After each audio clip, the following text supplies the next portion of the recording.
Two, hello. Hello, check 2. Hello, chat, what's up? 12 at the latest, gang. Eating good this week. That's right.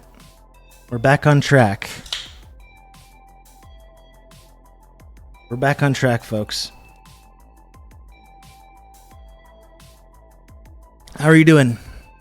How's everyone doing?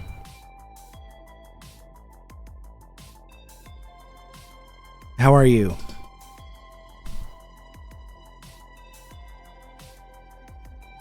I'm doing okay. I'm tired. I didn't sleep very well. My son was crawling all over me in bed last night, and I'm quite tired. We're gonna see how long I can go today. I don't have a whole lot of hope that I'm gonna be able to do a super long stream today.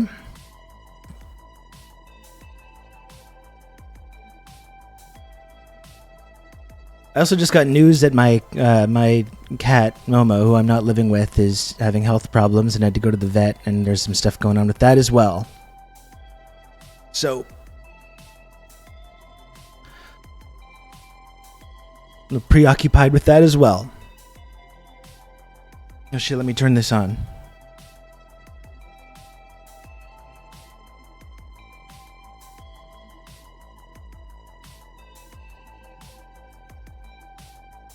Okay, turn on my lights there.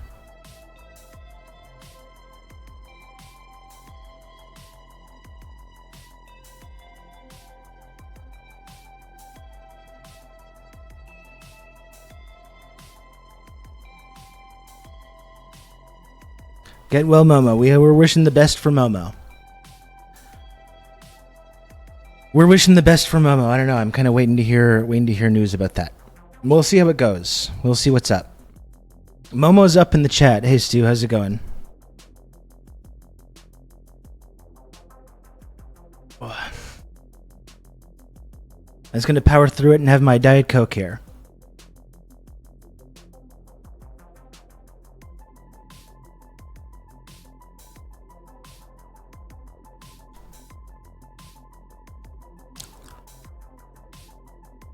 I went on backbench this week. No one be mad at me. Well, I'm a little mad, Stu. I'm a little mad, and I can't speak for anyone else in the chat as well. I think there might be some madness. There may be a little bit of madness, a little bit of resentment about that. You want to post the link in the chat?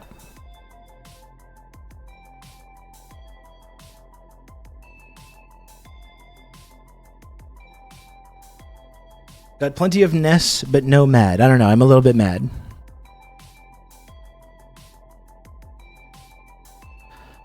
I'm a little mad. I'm not gonna lie. A little mad at Stu.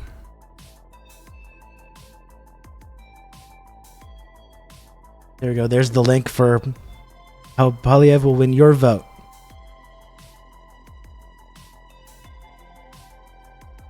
Stu on the backbench. Yeah, and Stu, like we've said before, I think there's, with like the whole Canada Land like ecosystem, there's plenty of people that are very talented and very good journalists in there, and I think the part of the complaint about Canada Land and Jesse Brown has been that he's been like lowering the quality of all the good work that's being done.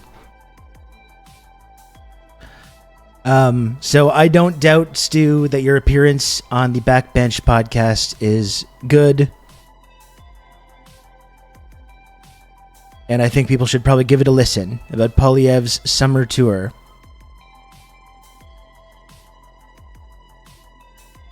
Stu, just like while you're in the chat though, like why don't you just weigh in quickly? Are you still feeling the Polyev mania narrative? Are you still feeling that? I think despite how unpopular Trudeau is on a number of levels, this like inevitable Polyev landslide, I don't know if I buy it. I still don't know if he's that guy. I don't know if he's that guy to like take over the conservative movement and be the guy to like lead them past Trudeau. It still feels unlikely to me. He's just so, I see him and I'm like, that guy? Really? That guy? Pierre Polyev? Really?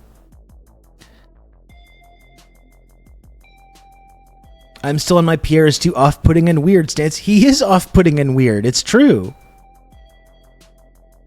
It's absolutely true. It's less Polyev mania and just he's just the avatar for the anti-Trudeau sentiment. Yeah, and I guess that's true, but is that going to be enough to carry him to an election win?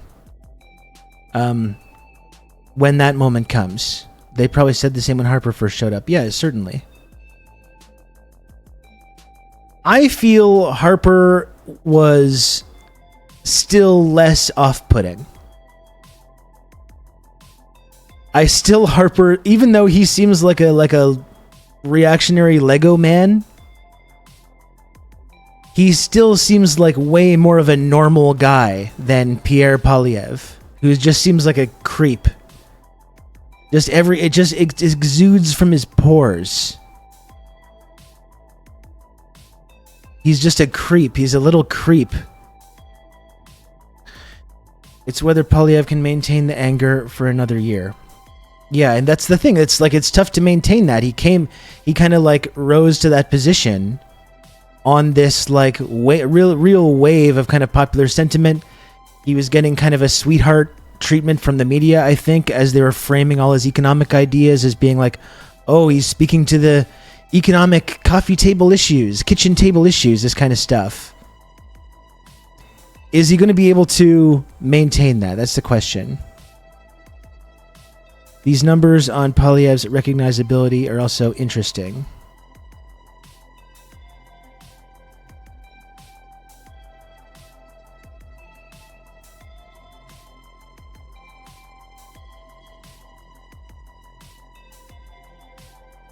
It's from July 15th. We recently released our latest tracking poll on Canadian politics that found the Conservatives ahead of the Liberals by 20 points. Today we're sharing something different. On the weekend, the Toronto Star reported on some new questions we asked in the same survey.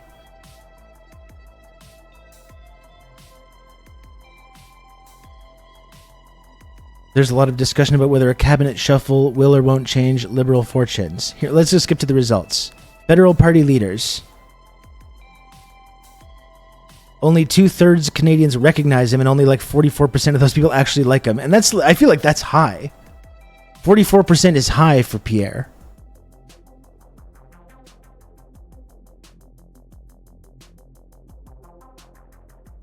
%of people liking him is high because he's extremely unlikable. It's funny how he's still doing the look, the no glasses makeover look. I'm still not buying it, Pierre. 66% of people can actually name him.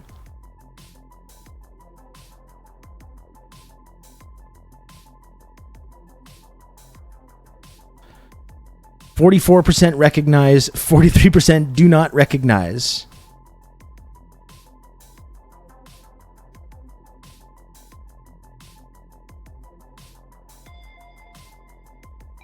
I don't know. They did spend $3 million last summer just to reintroduce him to Canadians, and yet, well, that's what I mean. It's like he did get kind of like a big push. He got a big promotional push, and I think our mainstream media was like helping that along. I think they were helping that along by kind of like uncritically reporting on him like he's this like economic whiz kid and totally ignoring the reality of what conservative economics like actually are. And he's still sitting at 44% recognition. That doesn't seem great to me.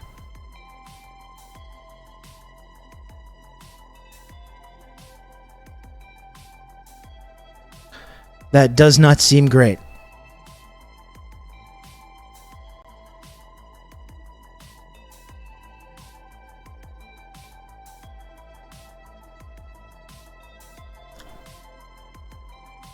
So I don't know. Anyway, I am interested in hearing your appearance, Stu. I think it'll be good. I'm fixing my hair here.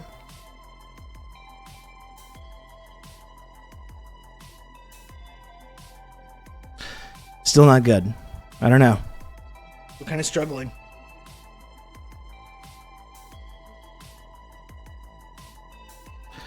It's gonna have to do. He needs a fitness magazine cover like the other conservative leader. I forgot his name. Aaron O'Toole.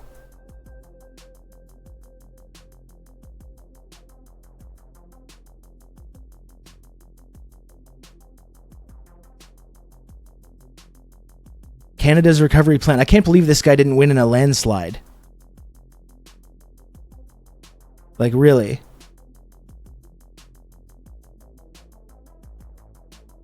I can't believe this man didn't win in a landslide. Look at this. He's spry, he's youthful. He looks cool.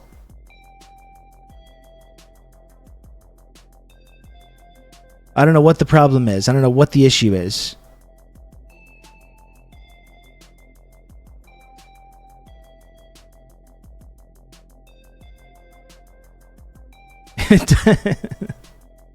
Look at that indented skull. It screams vibrancy. It just screams vibrancy, folks.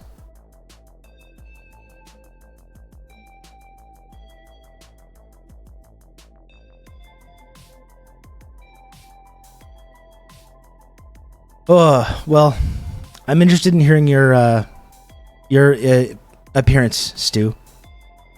The Young Guns. That's right. That's right.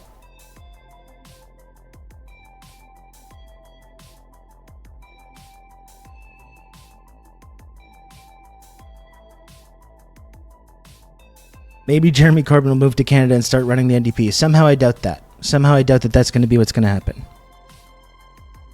I don't really believe that, to be honest.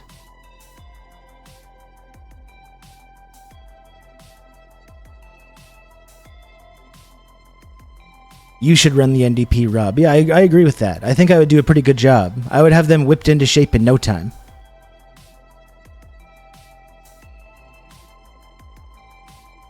Then there was the other guy with the teleprompter when he was visiting constituents at home. Andrew Scheer. That's it. Andrew Scheer. He can't even go into people's houses and like talk to them like a normal person. He's like reading a prepared speech when he's like doing his like politician kitchen table conversation thing.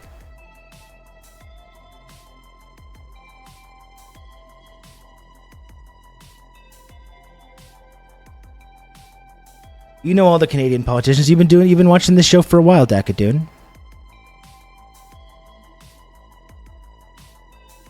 You've been watching this show for a while, so you should know. We haven't been even talking about Canada all that much lately, just because of the god-awful American election coming up and the god-awful situation in Gaza going on. That's been kind of our main focus, so we've been kind of ignoring Canada. Eventually, we are going to have to get back to it, though.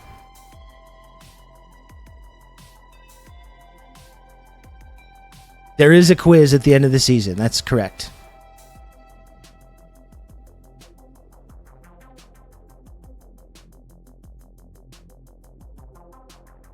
Because when America is melting, who gives a fuck about our country? Well, that's it. It's like, we gotta wait to see how that shakes out.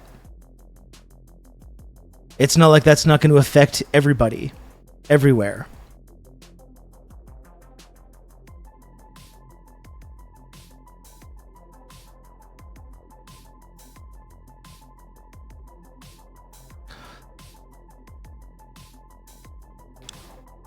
So what else is going on, chat? How are you doing? How is everybody else doing?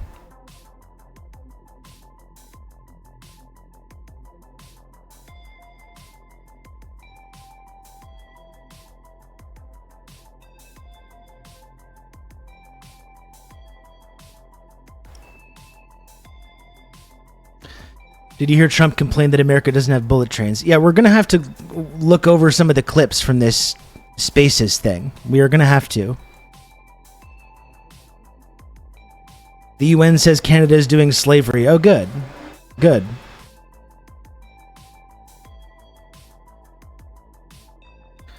I would be going out on a date, but I wouldn't condemn Hamas, so now I'm with y'all. Well, I think it's important when you're going to go on a date with someone to agree that there's going to be no Hamas condemnations. I actually think that's totally valid. I think that's a completely valid reason to want to go out with someone or not go out with them. Their stance on that issue. So, I think he made the correct call, frankly.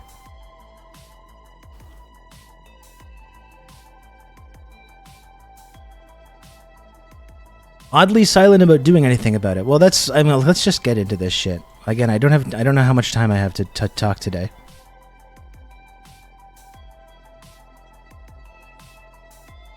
Oddly, despite complaining about the lack of trains, Trump cut the budget for rail every single year. Every single year that he was president, cut the budget for rail. So somehow this feeling about America's lack of rail infrastructure doesn't really strike me as being a very legitimate concern from the old orange man over there. Doesn't want government trains. He wants Trump trains. There we go. Or hype trains. Those are the kind of trains that we care about on here. The only kind.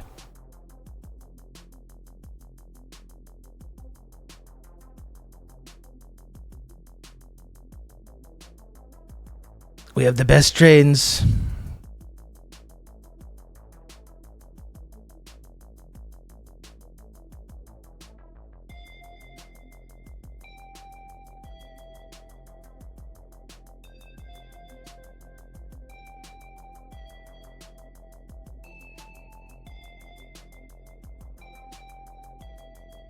Big beautiful trains, folks. We're just going to we're going to find some highlights from this that we can go over, because I didn't really watch it. I was just really laughing. I was really laughing last night when this whole Twitter space thing failed to launch. We went over yesterday talking about the DeSantis thing, a legendary debacle. When was that? 6 months ago? It was 6 months ago that happened. And then now you're doing it again. You're running it back. You've lured Donald Trump back to Twitter. You're going to run it back. You're going to do a big Twitter space that's going to get everybody talking. And it still does not fucking work properly. And he blamed a DDoS attack. Let me find this. There appears to be a massive DDoS attack on X, working on shutting it down. Worst case, we will proceed with a smaller number of live listeners and post the conversation later. Sir, that's not a DDoS attack. That's literally people trying to log on to listen to the event that you yourself are promoting. That's not what a DDoS attack is. That's not what that is.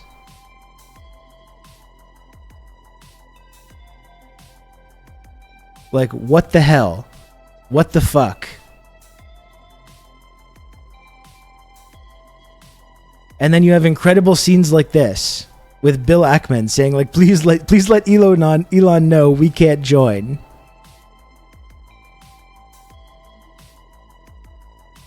And as I pointed out, it's I understand it's easy to make fun of Elon Musk. It's easy to make fun of this failed thing.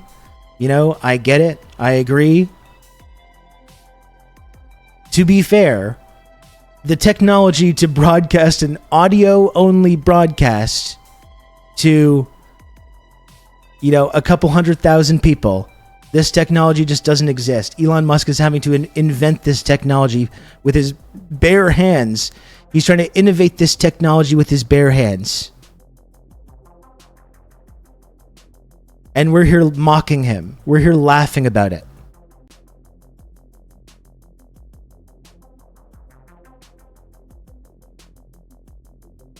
This technology just doesn't exist, folks. Broadcasting an audio signal to a couple 100,000 people. Do you know how impossible that is? Do you know how technologically totally non-feasible that is?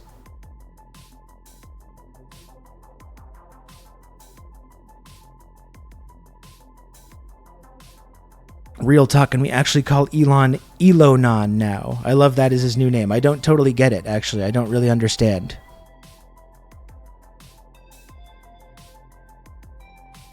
I don't totally get why we would call him that, actually.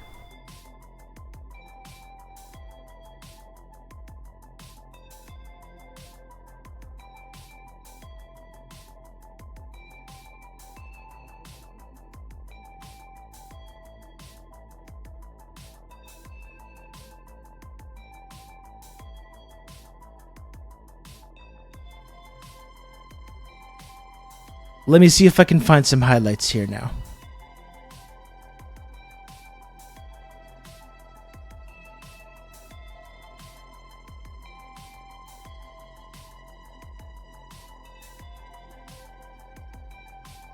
Looking at this Mother Jones article, they might have... I need highlights. I need audio highlights. This is probably something I should have looked at ahead of time. And it's so funny when like these obvious failures happen, and I saw all the chatter when it was going on about how like awkward it was. Trump's like slurring. It's really bad. It's like they're talking about like they're doing this, like Trump's doing this brave thing, talking to his like one of his biggest donors who agrees with everything that he says. Nothing works. And these guys are all bragging at almost 1 billion views now. Hit it out of the park. Elon and Trump hit it out of the park. Now let's get Trump back behind the Resolute desk and Elon in his administration. And we're posting little dancey GIFs as well on top of that.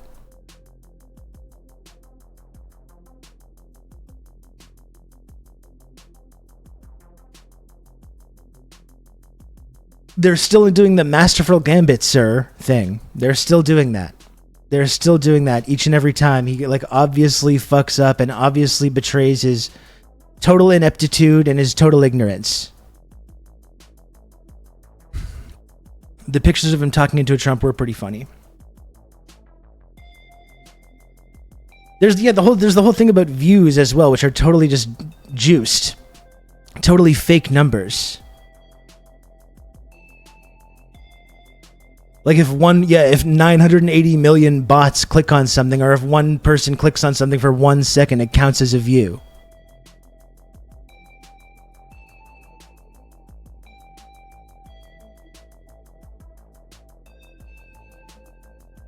And here's the big man himself carrying it out.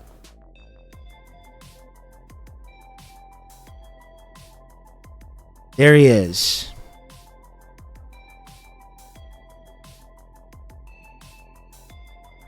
It counts as a view if someone loads up the For You tab and the tweet is in there somewhere. Yeah, seriously.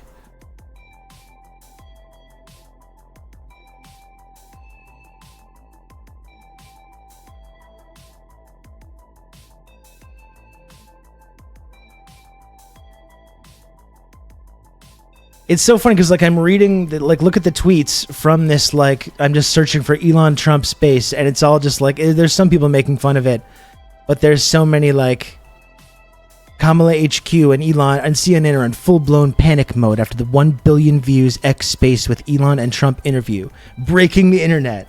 That's their whole thing. Oh, we're breaking the internet. It's like, no, you're breaking your product that you spent millions of dollars on, actually.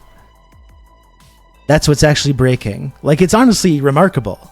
It is remarkable to me that this shit still did not work. You can't get a couple 100,000 people tuning in to your audio broadcast. That is amazing.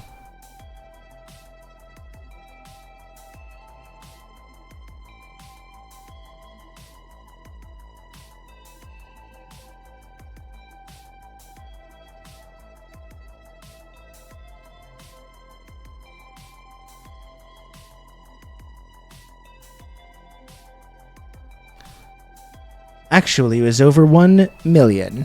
Exactly, of course.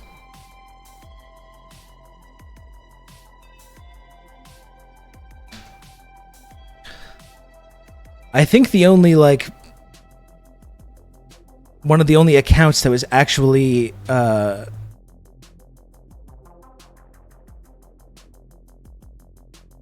getting these like clips and highlighting these clips in this segment was the actual Kamala, like one of the Kamala like campaign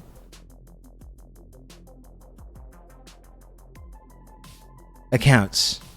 Kamala HQ. And I hate how it has the brat logo and everything.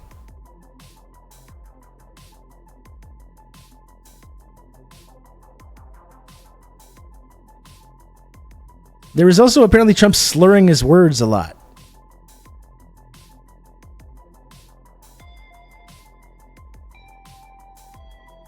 What was up with that? Why is Trump not able to like talk anymore or speak anymore?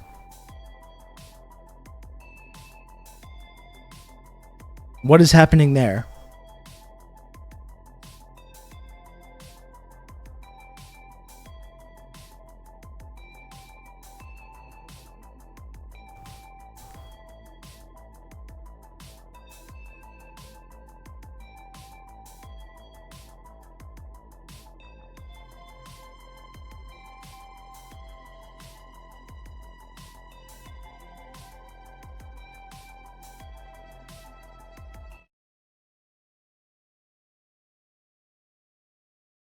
Possible. Biden actually did something that was impossible. Both sides hate him. You know, both sides. Yeah. That was a hard thing to do. Unification. Yeah, no. I mean, Biden actually did something that was impossible. Both sides hate him. It's funny, Elon too. Still, like Elon, he has a normal conversation with someone. It still sounds like a human being, like trying to have a conversation for like the very first time. Someone who's just learned to speak for the very first time to somebody. Like that's really what it sounds like when Elon talks in a conversation. Because I see you broke every record in the book with so many millions of people, and it's an honor. We view that as an honor. And then you do want silencing of certain voices. Usually those are voices that, because I see you broke every record in the book with so many millions of people, and it's an honor. We view that as an honor. And then you do want silencing of certain voices. Usually those are voices that, because I see you broke. What the hell? That's so bizarre. I've never heard him sound like that before. His tongue sounds like it's asleep. Or dentures coming out.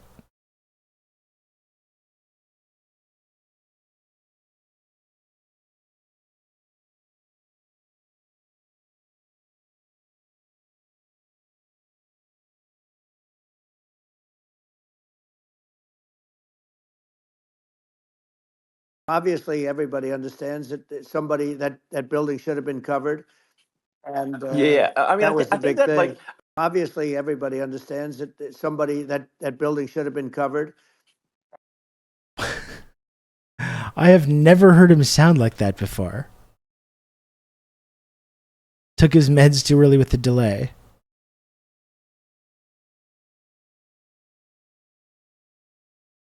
With all of that being said, the election's coming up, and the people want to hear about the economy and the fact that they can't buy groceries because they don't have enough money to buy groceries. With all of that being said, the election's coming up, and the people want to hear about the economy and the fact that they can't buy groceries. That is really weird, honestly. That is so weird. They can't buy groceries. Yeah, I mean, I have never heard him sound like that before. How did he sound like that just this one time? Is it the meds? Is it the dentures? With all of that being said, to say nothing of like the actual content of that kind of statement, right? We talked about it yesterday. Trump's going to talk about grocery prices, but has no actual ideas or a plan to like how to deal with rising prices, inflation. What is Trump going to do about these grocery conglomerates? What is he actually doing? All it is being like, this is Biden's fault. Biden like just pressed the price go up button and I'm going to not press it instead. Not actually doing anything about that. But yeah, it's like he's totally incoherent at the same time. This is the guy calling for pre-debate drug tests. Here's Musk desperately trying to get Trump to come back to Twitter. It was nasty at the beginning with Rocket Man and, you know, all the different things. Yeah. But all of a sudden I got a call. Those were some epic tweets, by the way. Yeah, they were epic everything. He said that he has a red button on his desk. I said, I have a red button on my desk too, but my red button is much bigger and my red button works. And then I called him Little Rocket Man of Little Rocket Man. Anyway, here's the bottom line. All the epic tweets. It was nasty at the beginning with from Africa. From the Congo, they're coming from the Congo, and 22 people came in from the Congo recently, and they're murderers, and they drop them. They drop them. They take them out of jails, which is very expensive, you know, to maintain the jails. Although they don't do too much maintaining, I can tell you. But they take them out of jails, prisons. They take them out, and they bring using epic unironically. They deposit them in the United States and say, "Don't ever come back, or you're going to be executed," and they don't want to come back. Yeah, I agree, Dakadu, and I think as much as pathetic as Trump is, Elon is significantly more pathetic. With the whole, the whole fact that like Musk backed DeSantis, that was a failure. He then kind of pivoted, and when he was backing DeSantis, like his tweet was going around last night, openly said Trump's too old, he can't do it. He's not good. This is why I'm going after DeSantis. Now he's like groveling to get Trump to being pleased to have more epic tweets, sir. Doing this event, giving him all kinds of money, like hoping that he comes back to Twitter, primarily just to juice the engagement numbers on his shitty website that like is rapidly losing lots of money. But Trump is actually not availing himself too well either, considering he sounds like completely fucking incoherent. They're taking their criminals, their murderers, their rapists, and they're delivering them into. But that's what Castro did. Yeah, well, he did on a much smaller scale. Yeah. You know, it was a much smaller scale. Sorry, what did Castro do? Because this is being done worldwide. They're taking their criminals, their murderers, their rapists, and they're delivering them into. But that's what Castro did. Yeah, well, he did on a much smaller scale. Yeah. You know, it was On a much smaller scale. I mean, isn't that just like criminals fleeing Cuba? Because, you know, if they're going to stay in Cuba, they're going to face consequences for the crimes that they do. And then they're welcomed into the America with open arms because of like their political, what they represent politically.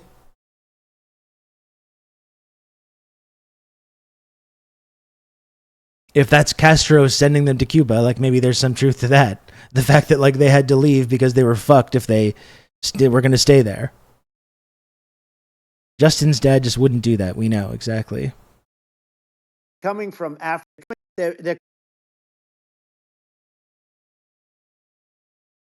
coming not just from South America. They're coming from Africa. They're coming from all over the world. They're coming from Asia. Yeah. They're coming from the Middle East. They're coming from countries that are stupidly and horribly bombing Israel October 7th. They're coming from all over the world. And you know, you look at, it's so sad, October 7th, because it should have never happened. They're coming not just from This shit South is insane.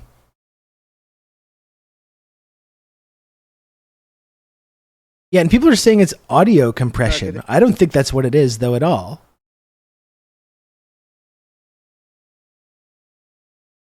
I don't think it's audio compression at all.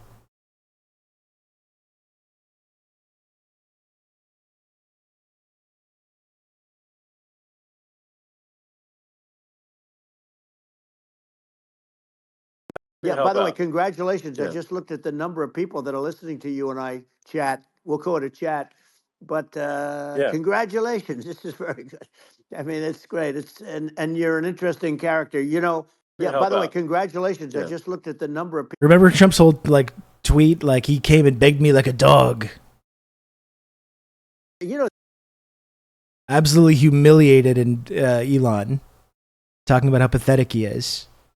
they're really well run. Sure. And maybe they have certain advantages in terms of location, in terms of, you know, the land or the sun and the water and the whole thing. You know, there are a lot of advantages that some people have. But if you moved education back to the 50, you know, they're really. X automatically changes its audio to make people sound fabulous.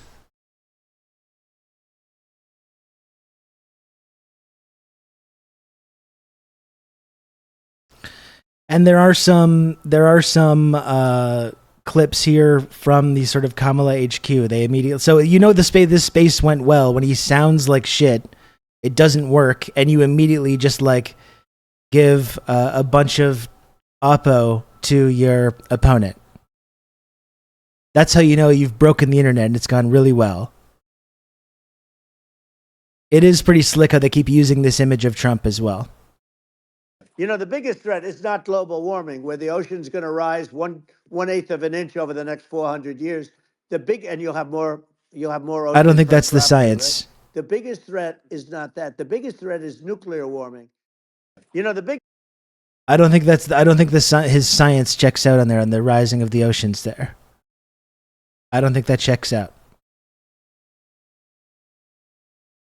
This cutter. I mean, I look at what you do. You walk in and you just say, "You want to quit?" They go on strike. I won't mention the name of the company, but they go on strike, and you say, "That's okay. You're all gone. You're all gone." So every one of you is gone. This is the You are new. the greatest. You would be very good. Oh, you would love it. But you know, the new economic populist message of Trump and the Republicans. This is why you got to bring J.D. Vance so you can sell this economic populist message to people about how striking workers should just be fired by billionaires. which instantly gets promoted by the opposition, and like all the unions weighed in on that. Like, even you'd think you might want to even like pretend to make some kind of outreach to the union movement. You know, that might be a smart strategy. That might be a smart political strategy. Pretending to make some kind of an outreach, rather than instantly just praising the billionaire who's like paying you to be there for like firing striking workers, striking auto workers as well. Like, to be clear. And what I'm going to do, one of the first acts, and this is where I need an Elon Musk. I need somebody that has a lot of strength and courage and smarts. I want to close up Department of Education. And what I'm going to do, one of the first acts, and this is where I need an Elon Musk. I need somebody that has a lot of strength and courage and smarts. I want to close up Department of Education. Close up the Department of Education. Yeah, and then you have UAW with like a big viral tweet promoting that. Like, maybe you might want to pretend to speak to the concerns of these kinds of auto workers and unionized workers, unionized labor.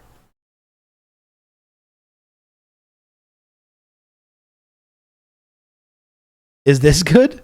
What about this? The United Auto Workers Union has filed federal labor charges against both Trump and Musk after the X interview last night. The UAW claims that Trump and Musk threatened and intimidated workers who engaged in protected activities like strikes. I mean, I look at what you do. You walk in and you just say, "You want to quit?" They go and strike. And listen to Musk laughing like an evil fucking genius. That's okay. You're all gone. You're all gone. So every one of you is gone. The United Auto Workers Union has filed. And they're filing suit. Is that good? Is that a political genius move? I'm not so sure.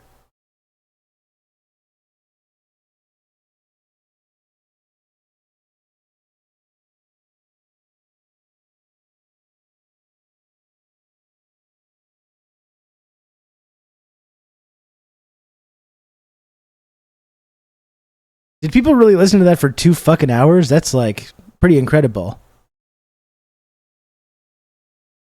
I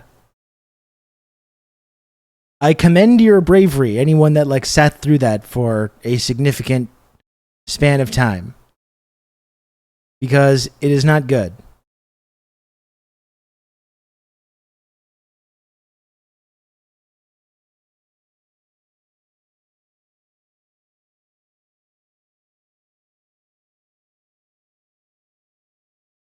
I did, but I'm insane. Well, yes, you are, Brandon. You are. You are insane. The Teamster leader just did a speech at RNC for Trump. Yeah, that's true. That was, maybe that wasn't the best decision. Maybe that wasn't the best thing to do.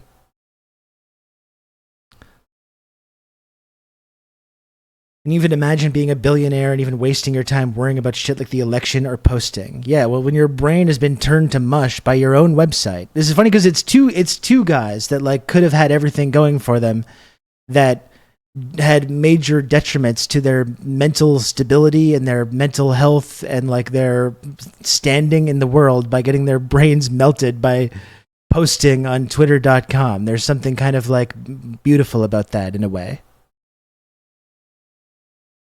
Fun new thing was Elon Musk saying Hiroshima and Nagasaki are back to normal, so nuclear isn't something to be afraid of. Okay, we better look at that too.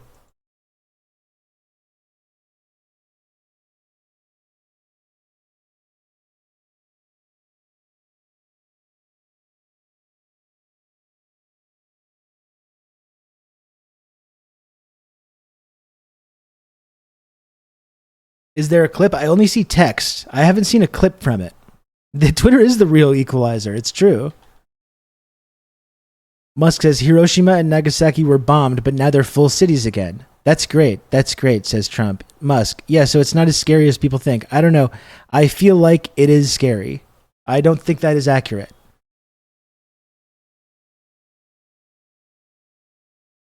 Now they're full cities again. I mean, it was 70 years ago or more, wasn't it? Right? I can't do the math in my head right now. It's not like right away. It's not like it just rebounded back, just bounced right back. It was several decades ago that this happened. 1 year shy of 80.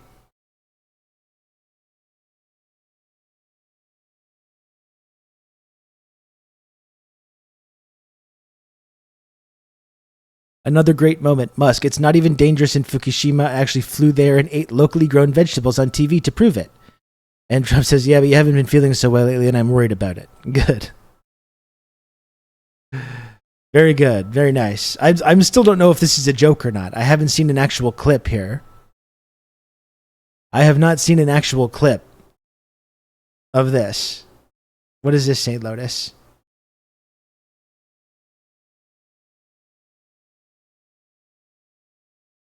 For some reason, it seems to be in German, but I'll take it.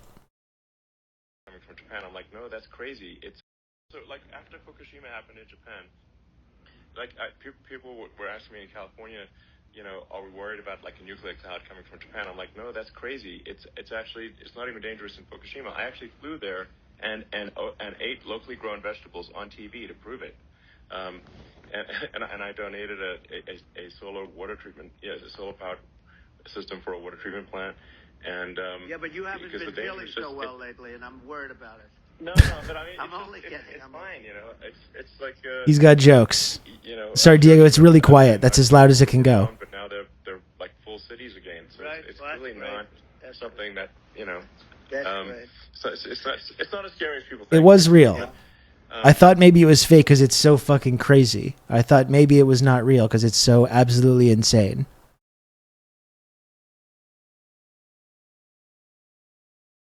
It's not as scary as people think. Yeah. What do you even say about that? What do you even say about it? I don't know.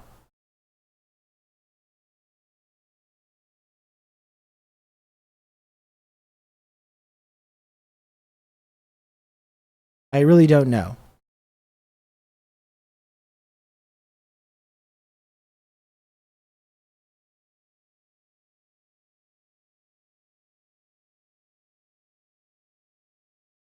You can count on me. You're going to have good Donald old Trump Rob had to made his talk you return. through all this. Pelicans, thank you very much for the gifted sub. I appreciate it a lot. And if anyone else wants to support this program, support the work that I do on here, I may not get 1 billion viewers like Elon Musk's Twitter space with Donald Trump. But I do what I can with what I have. If you want to support this program, please do. You're going to have good old Rob to talk you through all this. And thank you, Chum Socket, as well, for 10 months of Prime. Very much appreciated there as well. Thank you. Yeah, if anyone... count on me. Okay, you're going to have good old Rob to talk you through all this. Hello, comrades. TRRS Sankara. Dimitri, thank you for the 26 months of Tier 1. Thank you for that. I really do appreciate that as well. It's good to see you again, Dimitri. It's been a while. It's been a while. Thank you for that. You can count on me. You're going to have good old Rob to talk you through all this. Woo. And Moss, thank you for the 41 months as well. We do almost have a hype train going now as well. We've almost got a little hype train going. This is some guy, Rob Russo, some leftist based in Canada. I was turned on to this sick individual, and I found this. Benny, hello. Benny and the Dolls. Thank you, Benny, for the raid. I appreciate it. How was the Benny raid today? I hope it was good. Thank you for the raid, Benny. I appreciate it. How's it going? Breaking all the records in the books. That's right. They're breaking the internet over here. But yes, while we're going on here, if you do want to support this program and subscribe to this show, I do appreciate it a lot. We do have a possible hype train getting out of the station here. I think I have a little bit less time today. I don't think I'm going to be doing a full stream today.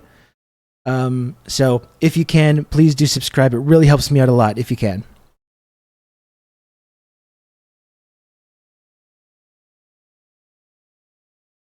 Are world powers actually making new nukes? That's a good question, actually. I don't know. I mean, there's such a massive stockpile, but who knows in what shape it is, right? Like, America certainly doesn't need more nukes. They built so many nukes in the 70s and 80s that, like, you could have more than enough already use the computer to mark up the size of the account. Destroy the Earth many times over. So, but also you got to feed that military-industrial complex as well.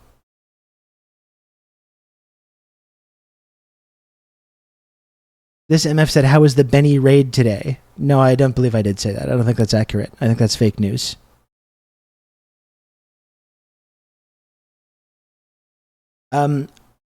Hexaba Keeper. Thanks for the 100 bits as well. You can count Appreciate on me. that a You're lot. gonna have good old Rob to talk you through all this. Was a great stream. Talked about how terrible landlords are and a bit about Dune as well. Got to run now. Hope your stream goes well. Thanks, Benny. I appreciate it. And thank you, Diego, for the gifted sub as well. Very cool. Very much appreciated.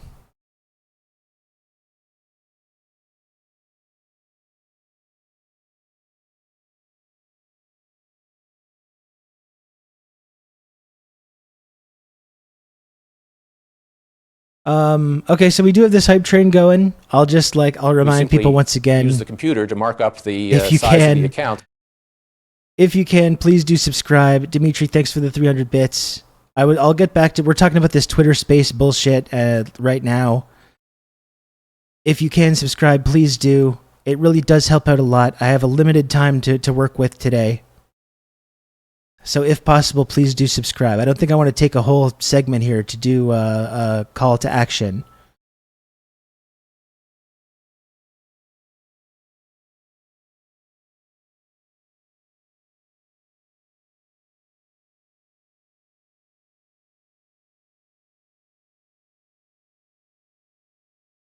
I'm going to move on and talk about this segment. But yeah, please sub if you can, folks. That's all.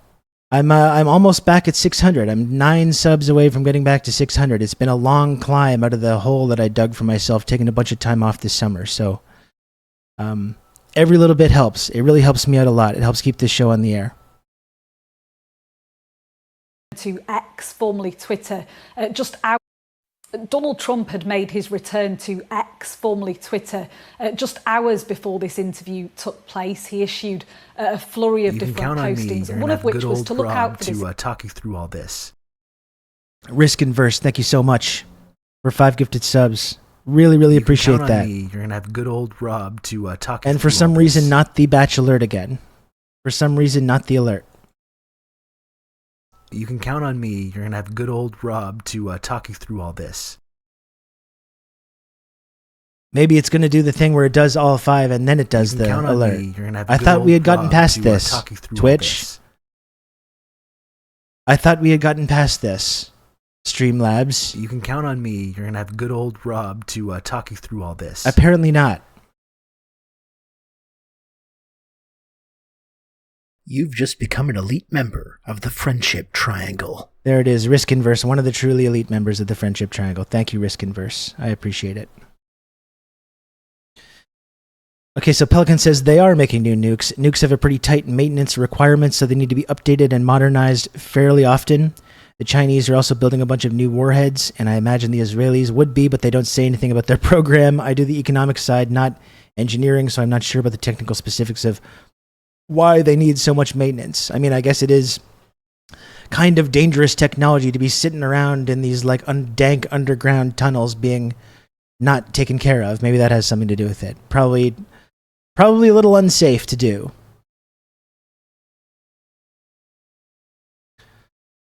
Do you think the EU will ban X.com now that they completely went against their warning about not fact-checking Trump? I doubt it. But we'll see. Interview because it would be, in his words, historic. It may well be historic in the sense that it was one of the worst technical failures in political communication history, because for over 40 minutes, millions of people were trying to log on 40 to minutes. Spaces, which is I didn't realize the that. audio interview section of X, only to receive an error warning. Elon Musk blaming it on a massive cyber attack. Although a cyber attack. Said they weren't sure that was in fact the cause. Either way, when it did get underway, it was immediately apparent that this would be a love-in between the two worlds, two of the most powerful men. It was not a cyber attack. It was literally just people trying to listen to the thing. Which, once again, I'm just going to remind folks, they did this with the DeSantis campaign like 6 months ago. We're here. It's 6 months later with the exact same fucking problem. They had a long time to maybe prepare for something just like this. And we're again talking about audio. We're talking about an audio broadcast. We're talking about an audio broadcast that is apparently just impossible technologically. It's just totally unfeasible to manage this. You can count on me. You're going to have good old That's really Rob something to, else. Talk you through all this. Sunny Sola, thank you for the 2 gifted subs. Really appreciate all the support, Sunny Sola, as well. Yeah, just use YouTube, use Twitch, use a fucking ham radio. Use a ham radio. Use any other website, which seems to be able to do this shit quite easily. When you do lay off 90% of your staff, it makes it hard to actually do any quality of life improvements. Use 2 cans connected by string. Just do something. Do anything, please. This technology exists. Use a walkie-talkie, you know? But go in a megaphone and do a speech on the top of a tall building through a megaphone. This technology does exist. It's existed for quite some time now. You don't understand. Live audio broadcasts have only been around since the 1890s. You got to give them a break. I know. I'm sorry. I'm sorry about that.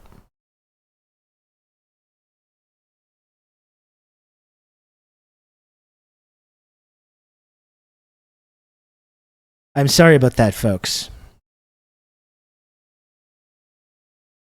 I'm not being fair. Any other takers to subscribe to this program? We got another 30 seconds left in this hype train, then we're going to move on. Are there any other takers that would like to support this program that I do each and every day on here? If you can subscribe, please do. I do appreciate it very, very much.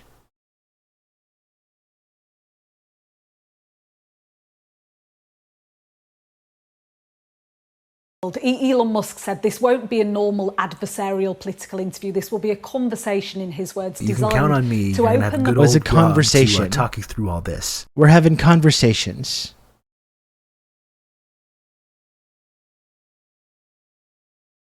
People were talking about like it was this brave thing. Can you imagine the bravery? You're gonna have good old Rob to talk you through. Can you all imagine the this. bravery of having a low stakes conversation with zero pushback to anything you're saying from a guy that gives you money and supports you and believes in everything you say? Talk you through all this. Look at the bravery. The bravery of doing this is pretty incredible. Stone Core Bell, thanks for the gifted sub. Dr. Maggot, thanks for the gifted sub. And thanks Lil Baby Beef as well. I really appreciate all of those. Thank you for those. minds of independent voters. Well, in the end, it was in fact the sermon, according to Donald Trump, only briefly interrupted by murmurs of assent from Elon Musk. We heard the usual talking points from Donald Trump, complaints about NATO, positioning himself as this political strongman, repeating his argument that Jewish people who vote for Democrats should, in his words, have their heads examined. So really nothing new to learn on Donald Trump's viewpoints. What continues to fascinate, though, is just how Elon Musk's political stance has shifted. Elon Musk. What he had to say. I haven't been really active in politics before, and I'm just trying to point out that my track record historically has been moderate, if not moderate, slightly left. And so this is to people out there who are in the moderate camp to say, I think you should support Donald Trump for president. And I think it's actually a very moderate on the road. And we're the moderate apartheid billionaire. The moderate apartheid billionaire that gets billions of dollars in government subsidies to make bad cars. As for Kamala Harris, she has responded to Elon Musk and Donald Trump's conversation. She said Trump's entire campaign is in service of people like Elon Musk and himself, self-obsessed rich guys who will sell out the middle class and who cannot run a live stream in the year 2024. So fighting talk from Kamala Harris there. Jesus. Okay.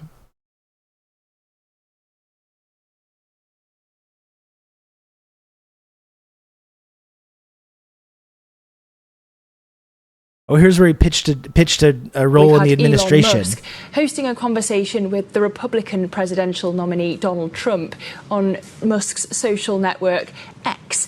And during the discussion, Musk pitched himself for a role cutting federal spending in a second Trump administration. I think it would be great to just have a government efficiency commission that takes a look at these things and just ensures that the taxpayer money, to the taxpayers' hard-earned money, is spent in a good way. Taxpayers' hard-earned money that you're supposed to go into the bank account of Elon Musk in the form of government subsidies, which he's built his entire fortune on. Put this man in charge of ensuring that the taxpayers' hard-earned money is being appropriately dispensed. And I'd be happy to help out on such a commission. A Cybertruck in every driveway. Well, you're the greatest cutter. Well, for analysis of that conversation, Bill Ferries, our Asia senior editor, joins us now. Bill, Musk's I'll be happy to help out. It's so embarrassing. Massive donation. It's He's so kind of humiliating. playing kingmaker here. I wonder who you thought gained the most from this conversation on X Spaces. Well, it was a rough start for this conversation between the two. It was delayed by almost 40 minutes as there were some technical glitches. Musk's team has said that there was some kind of a cyber attack. We've seen this kind of issue before on Twitter, or X as it's known, and previous events where large numbers of people sign up. It looked like the conversation peaked at 1.3 million. But the rough start for Musk. But, in terms of Trump, he has such a smaller audience on his own network, Truth Social, that he is, in some ways, he probably benefited more just being able to reach out to some of those people who continue to be on X and who he had a large number of supporters there. He had a large number of followers back when he was president, before he was temporarily banned in early January 2021. So it might have been a better showing for him, but it was a kind of a rambling conversation, typical of a lot of Trump rallies. So I'm not sure if he won over any new converts, but some of his core supporters were probably... I'm not sure why his forehead is so big. It's a good question. It's a great question. It is a pretty mighty forehead there.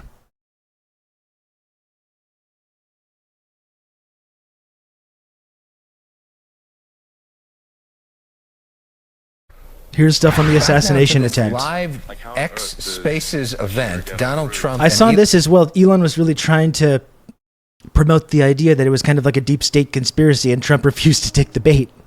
I find that pretty funny as well. Elon Musk in conversation. They've been talking about the shooting attempt on Trump. Let's listen. People are wondering how on earth could such a thing happen? Well, I view it as two ways. There should have been nobody in the roof. There were people, because there were so many tens of thousands of people there. There were people that were seeing him. And there was one woman with a red shirt and Trump all over it. And she's screaming, well, that guy's got a gun. You saw it probably. There's a guy up there with a gun. I mean, it's like, I guess, for my part, and I think probably many members of the public are wondering, how the heck are, basically people wondering by pointing out there's a guy on the roof with a gun. And they're seeing it, but somehow it's not being addressed. That does seem crazy. Well, they're going to learn from this. The communication between the local police, who sort of had an idea, and then ultimately a man lifted himself up to the roof, could barely do it because he was pulling himself up. It is negative charisma for Musk. It's really shocking, actually, how uncharismatic he really is. And he saw the man with the gun. The man with the gun pointed the gun at him. He thought he was probably going to get shot, but he was like pulling himself up, and because of that he couldn't get to his gun, and he fell down, actually very badly hurt his leg, his ankle. I hear very badly, but he fell down. And he did, from what I understand, he did say there's a guy up there with a gun, and the shooting started very quickly after that. I think it forced the shooter to go maybe quicker. He was supposed to be a very good shot. My son. All right, so for the last about 10 minutes since this has been live and you're able to hear the audio, they've been talking about July 13th, the assassination attempt on Donald Trump. This last question from Musk was really, how in the world did this happen? Because you've seen him actually push the narrative that the Secret Service was in fact involved in this. And Trump basically, trying to explain how it could happen. He also praised the men and women that day who came to his aid. It was also interesting to Talks note, like he has a at the top peppermint of in his this, mouth. Musk said this is deemed a conversation versus an interview. He says that way we can learn a little bit more about you. If it's an adversarial situation, people aren't quite themselves. Yeah, they tense up. So we're going to talk.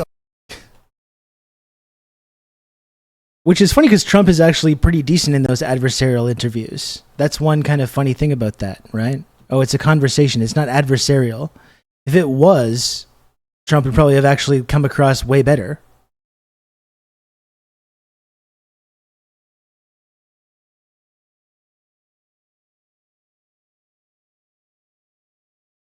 The Harris campaign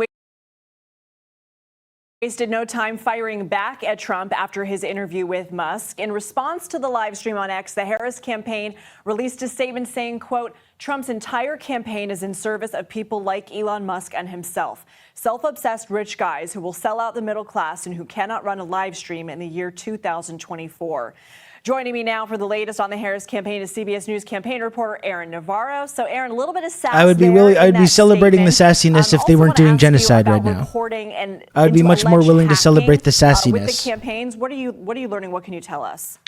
Sources tell CBS News that there is a federal investigation into suspected Iran phishing attempts, hacking attempts for both advisors for the Trump and the Biden-Harris campaign. Good. I think Iran should be hacking. Said yesterday they should be hacking the quote, emails, and etc. Will vigilantly monitor and protect against cyber threats, and they are not aware of any security breaches of their systems.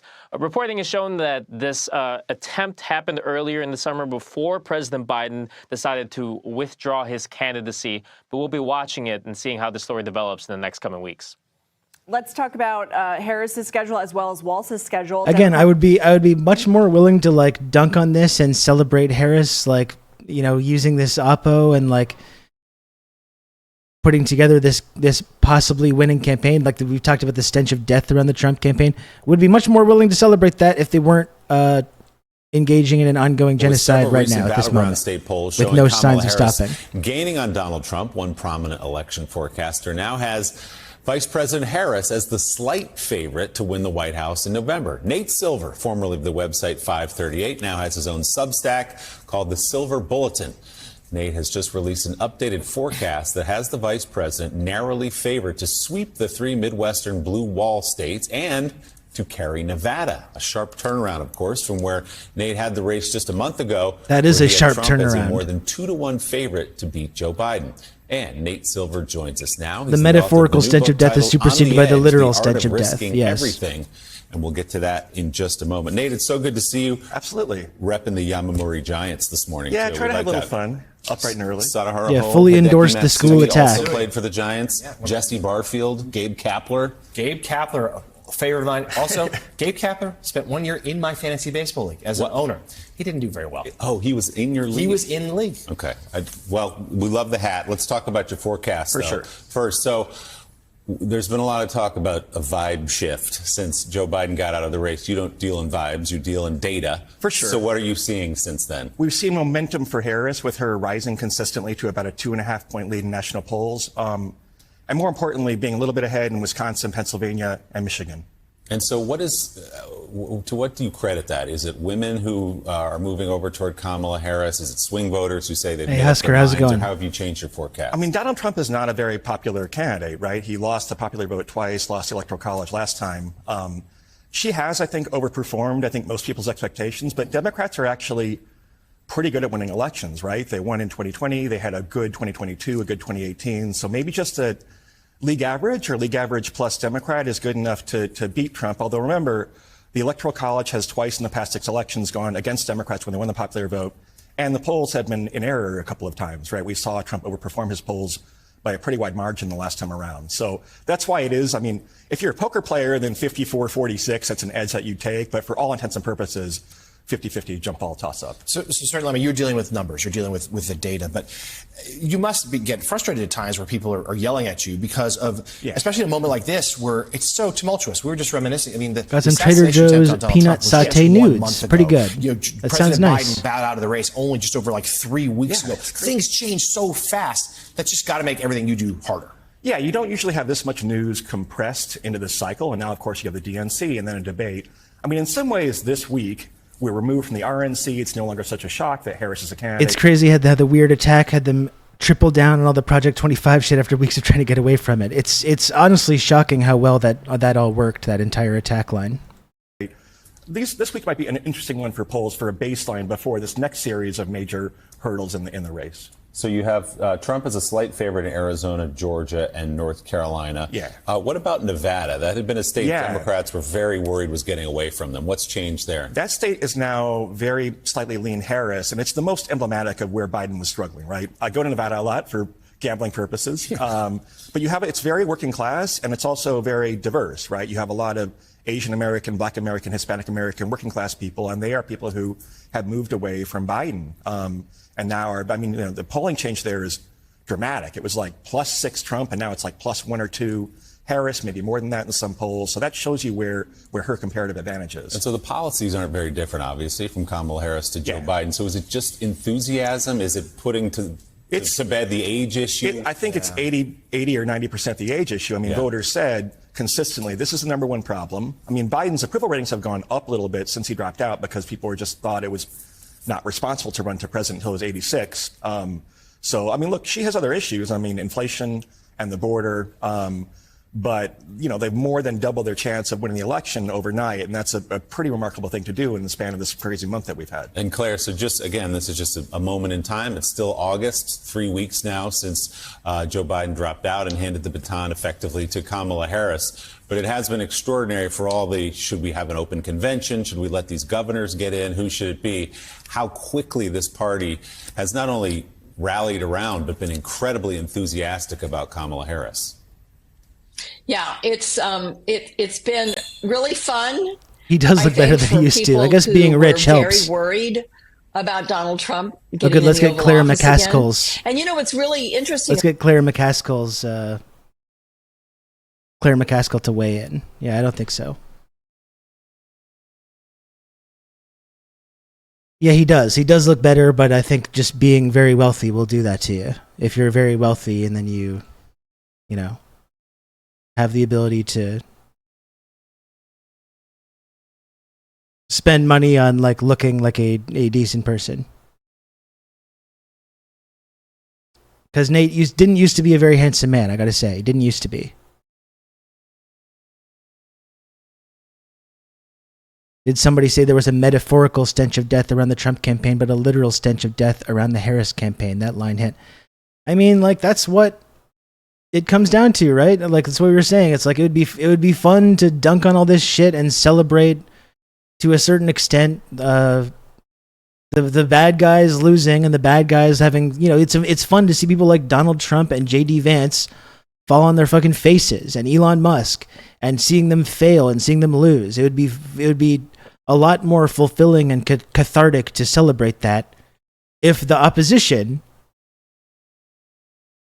wasn't engaged in this ongoing genocide, you know? It's pretty hard to cheer for that. Even though some people seem like they're having a pretty easy time with it, it's hard to cheer for it.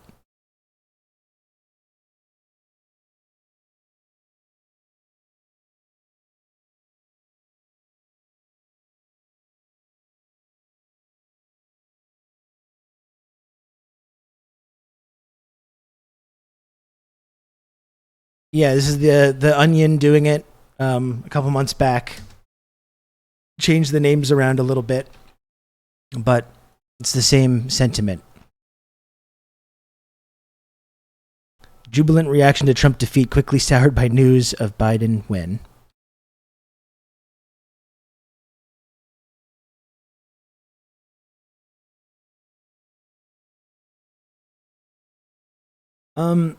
So I don't know. This has been some interesting discussion. I hope people have gotten something out of this. I don't think I'm going to stick around too much longer, folks. Like I said, I'm not feeling super well. I didn't sleep very well last night.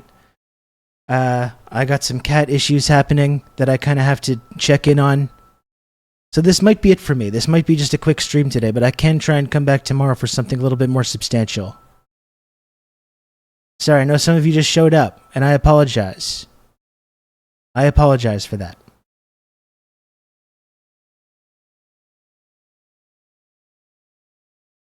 But I do think I'm going to get going pretty soon.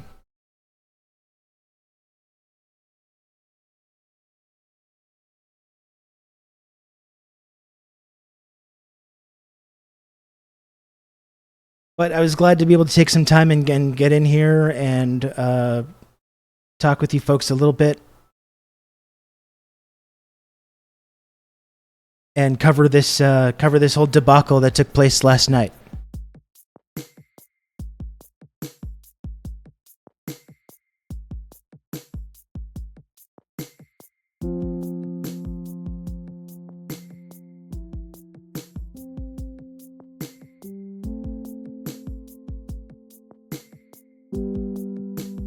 There wasn't a ton of chit-chat today, so this was a pretty substantial little bit of coverage on the Twitter Spaces debacle.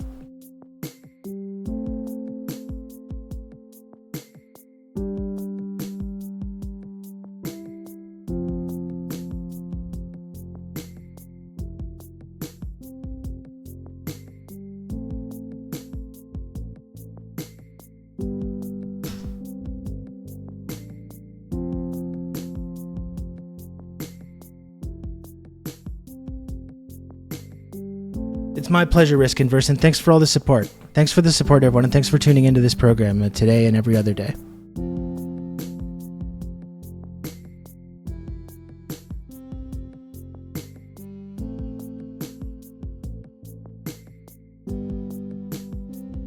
So I'll try to be back tomorrow for a more substantial stream, okay?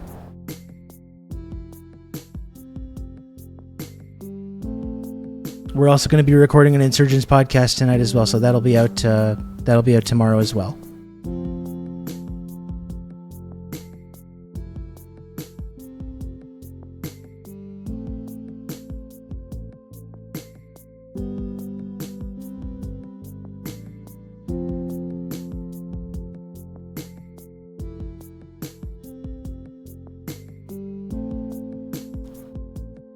That's all.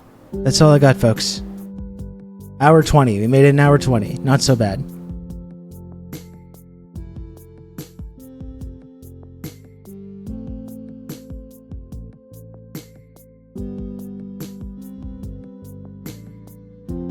I'll catch you folks later, okay? À la prochaine, as we say in Quebec. En français.